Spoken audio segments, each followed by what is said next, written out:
欢迎各位摩友来到模型私人的频道。那我们这次来介绍的是1:144 RS782初钢复刻的版本。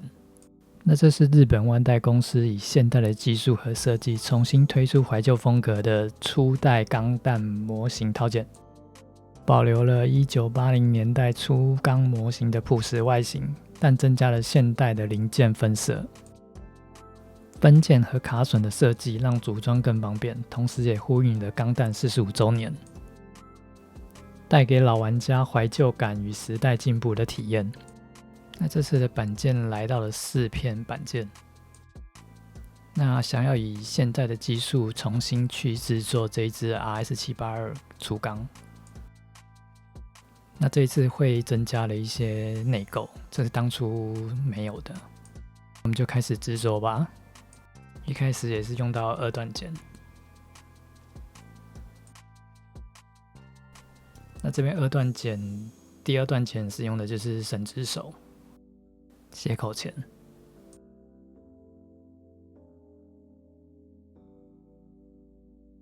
那接下来我们就来看它的可动度。那毕竟这是40几年前的模型设计，所以它的可动度并不大。但把玩起来真的是充满了那个时代的设计余晖。那在把玩的同时，也在重新思考要如何去重新设计它，用现在会的技术。那这边我们就来介绍一下使用到的刻线的工具，那就是会用到刻线胶带、跟刻线刀、鹰嘴刀、分规。还有等距刻线器。那我们就开始来刻线吧。这边会先用分规去做一些定位，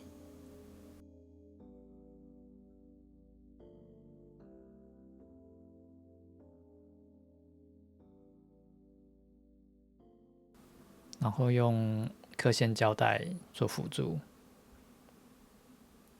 贴在刚刚分规定位出来的地方。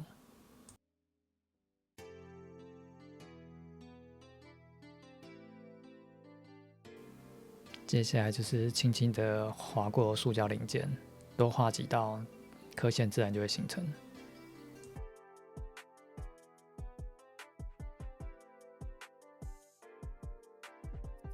那这边就是胸甲刻线的设计。那这边因为我要制作内构，所以我用超音波刀去割出内构的框架。那这边我会用超音波刀去先测试一下零件切割的感觉。整体胸甲切出个大概的框架，再用笔刀去修它。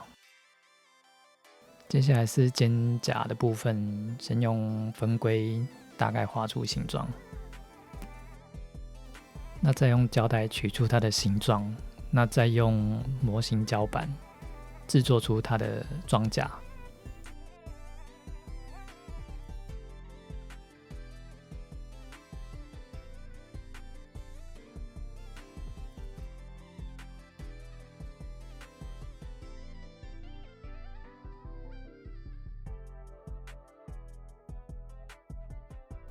那这边就用 Display 的定角切割器切胶板去取出我要的形状。那切割是还蛮顺手的，这工具可以推。这就是我们肩甲裁接出来的胶板贴上去的样子。那接缝的地方，我就是用锐的落差刮刀去制作出一些细节来，让接缝看起来比较生动一点。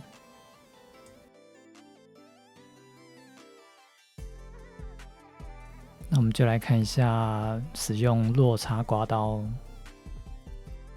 修整后模型的样子，是不是细致很多？接下来再处理背包的部分。那这边我会用胶板重新去设计它。那我取出旧背包的一小部分，这边就是用锯子去把它锯开。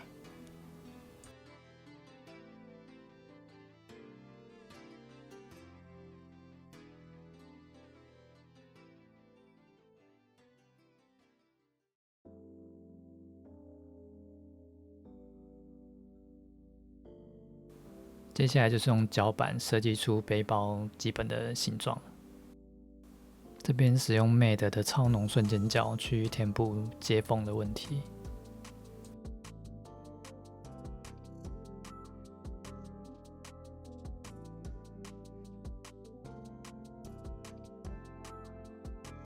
那接下来这个零件是产命钢弹剩下的零件，那我去做出火箭口的样子，那加入了适当的裁切设计出来的样子。那开始慢慢的堆加细节上去。那我们来看一下改造前后的对比，细节增加了很多，等于是重新设计了这个背包。接下来我要在背包上面做一个结构。那这边我就是用神之手的万能老虎钳夹出 L 型，交接的地方用纹棒去消除倒角。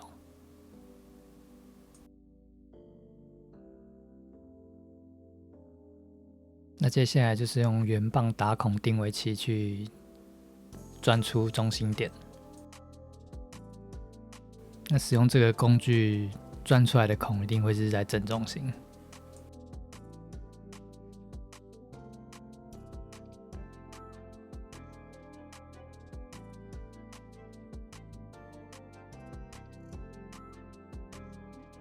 整体操作下来得到了一个 T 把的形状。那重新设计过后的背包就是这样子，整体细节多了很多。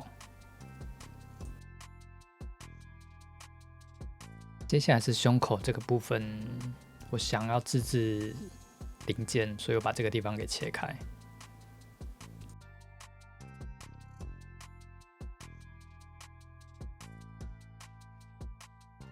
然后胸甲的散热片，我想要把原本的给移除掉，所以这边先定位，再用锯子把它切开。那这边就是制作出来的散热片，等等会塞进胸口的散热孔。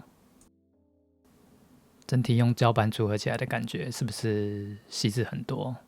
等于是胸口也重新设计过了。接下来是腿的部分，那这边我就是挖出外装甲，然后往里面去添加结构。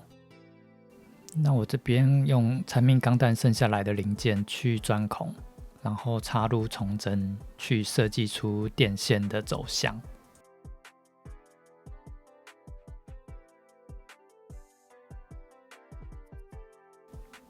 这边搭配透明的胶管。新设计出来的内构整体我是觉得还蛮有趣的。接下来是小腿的部分，那这边一样就是把外装甲给切开。那这边我是用音波刀先做稍微的切割，但细部还是必须要用笔刀去慢慢修整它。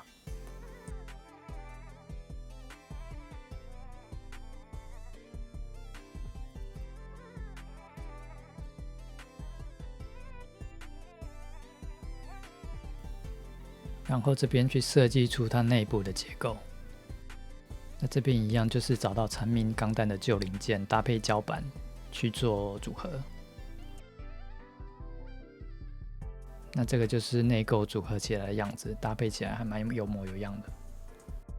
那接下来脚掌的部分，这边就是增加了刻线，这边等等准备做出内构。那手臂的部分一样用分规先画出等等要开孔的位置。那开完孔后，用 Display 的碳纤维打磨棒去做修整。那碳纤维打磨棒的硬度比一般的钢板好用很多，所以我是蛮推的。接下来细节的部分，我就是会添加一些电子零件上去。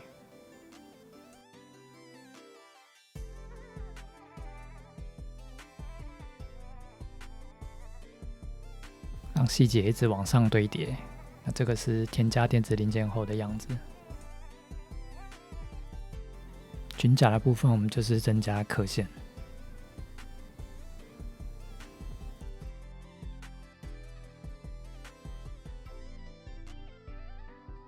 那接下来我会用管子切割刀切出手部内部结构的底座，然后搭配锡丝去卷出弹簧的样子。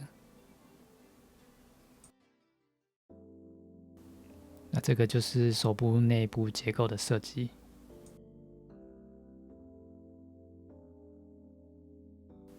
那接下来是盾牌的部分，那这个地方并没有开孔，所以我必须用超音波刀把它切开，然后再用笔刀去修整它。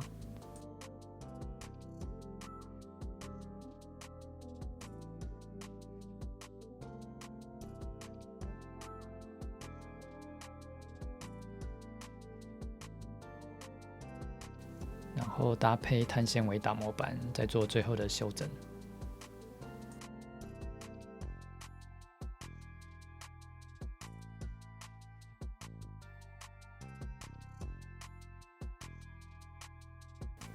红色的部分，我这边会用落差刮刀去设计出它的结构。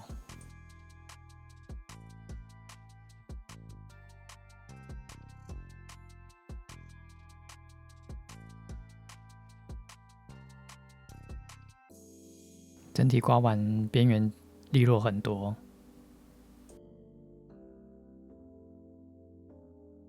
这边再重新设计了一下它的刻线。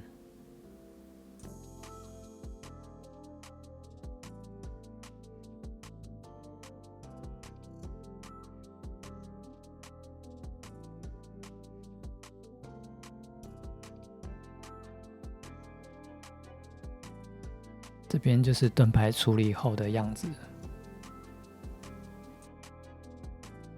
接下来肩胛的部分也是重新去设计。本来的造型太过单薄了，所以我必须把它加厚，然后往上再叠一些结构上去。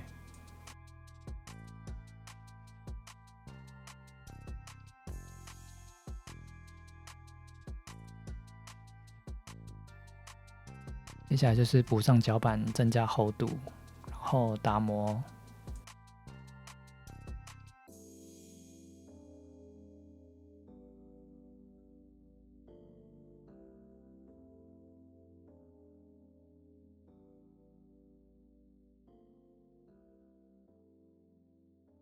然后在肩胛的正前方再增加了刻线。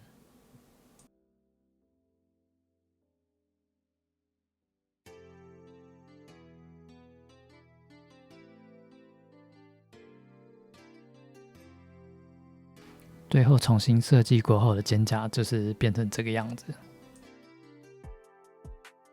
接下来就是一些小地方重新设计它的零件，添加脚板让细节一直往上叠。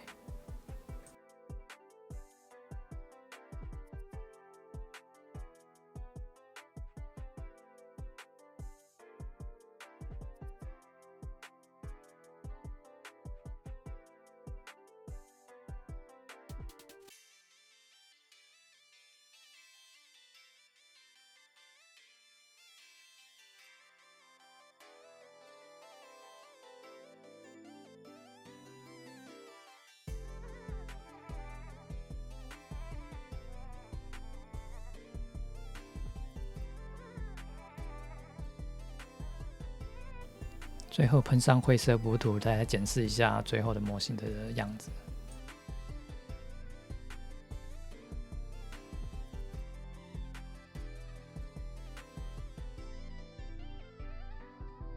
接下来就是上漆的环节，我们先来看一下喷漆后的样子。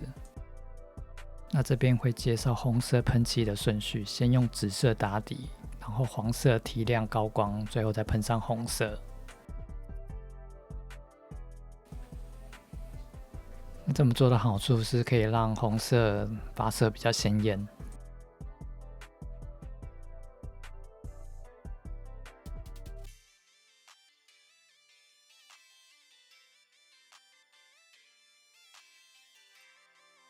这边黄色的高光会决定红色的彩度。那这边建议就是用黄色去做常色，好让红色的发色更正确。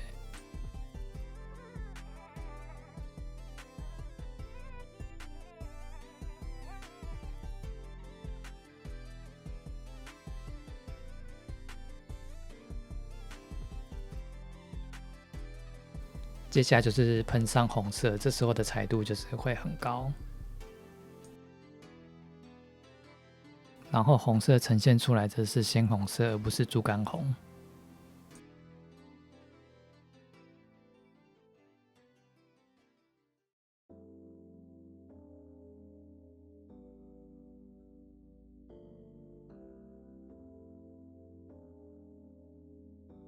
接下来黄色的部分我会用橙色去长色打底。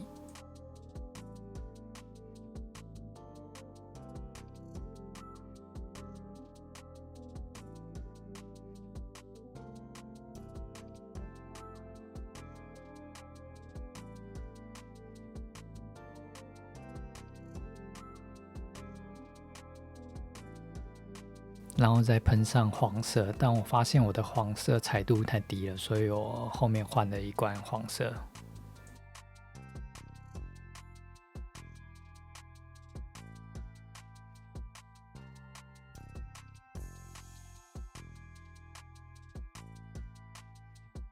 那接下来换这罐黄色，喷出来的彩度很高，就是接近我要的颜色。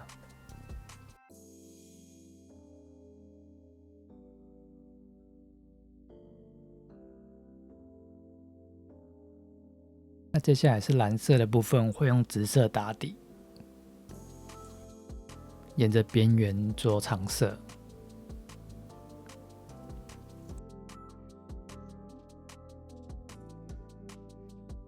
然后在正中心的点喷上蓝色。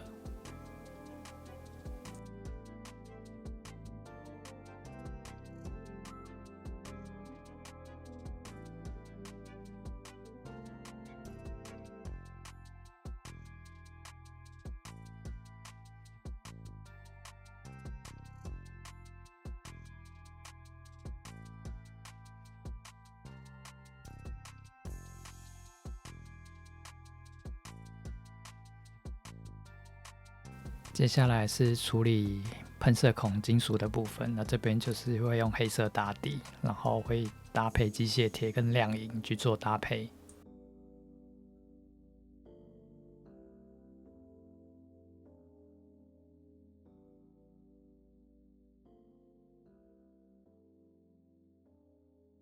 黑色打完底之后，我会用亮银整体喷出金属质感。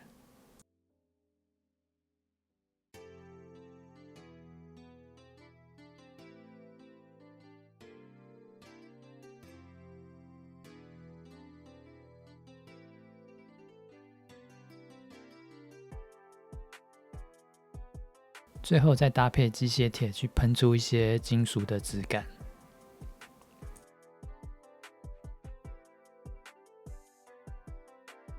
让金属的颜色层次再丰富一点，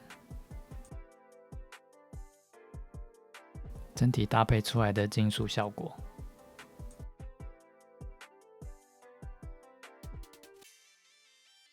下来白色的部分，我会用暗黑长色，然后用机械白打高光。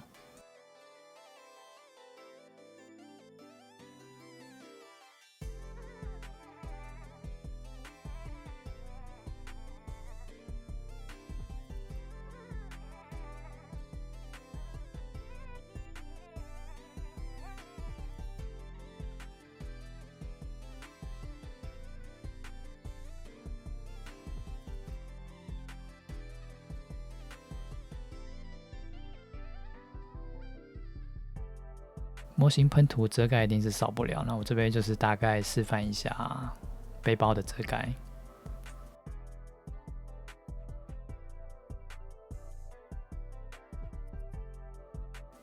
接下来我们就来欣赏成品喽。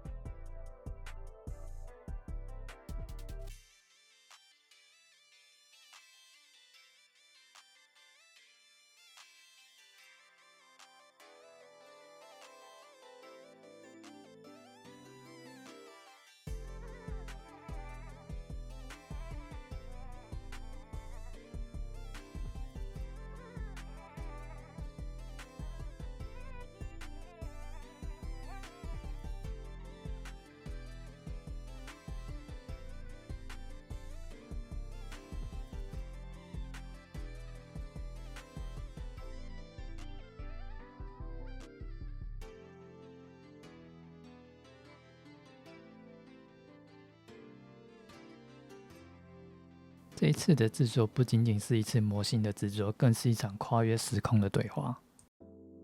我想最后我应该是有把40年前的模型注入了新的灵魂。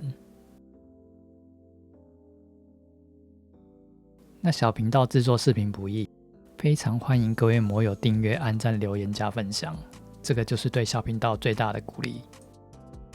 谢谢各位摩友的观看，那我们就下次见喽，拜拜。